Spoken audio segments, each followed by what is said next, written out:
সেই অঞ্চল হইতে পাঠাইয়া না দেন, সেই স্থানে পর্বতের পাশে এক বৃহৎ শূকরপাল চলিতেছিল।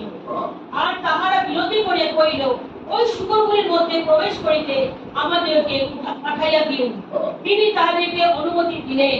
তখন সেই অসুখী আত্মারা বাহির হইয়া শূকরদের মধ্যে প্রবেশ করিল।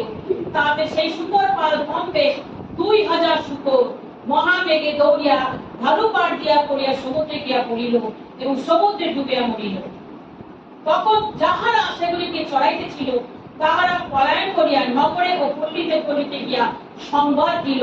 তখন কি ঘটিয়াছে দেখিবার জন্য লোকেরা আসিল এবং যিশুর নিকটে আসিয়া দেখে সেই ভূতগ্রস্ত ব্যক্তি যাহাকে বাহিরে ভূতে পাইয়াছিল সে ঠাকুর করিয়া সুবোধ হইয়া বসিয়া আছে। সুবোধ হইয়া বসিয়া আছে। সেই মানুষ দুঃসত্তা প্রবল ছিল, বাহিনী দুঃসত্তা প্রবল ছিল, লোকদের ভয় থেকে লোকে দেখে উনি শিকড়কে ভেঙে লোকদের উপর অত্যাচার করতো, বিবেককে কাঁদতো। সেই মানুষ এখন সুবোধ কি সুবোধ হইয়া বসিয়া আছে। সুবোধ হয়ে বসে আছে, ভদ্র হয়ে বসে আছিল। সুবোধ মানে ইংলিশ ভাবে লিখেছে রাইট মাইন্ড, সঠিক মাথা। যে পাগল ছিল, যে দুঃশাসন প্রবল ছিল, যে মানসিক রূপে ঠিক ছিল না, মানসিক রূপে রাইট মাইন্ড আর সুবোধ হয়ে এখন ঈশ্বরের চরণে বসে আছে।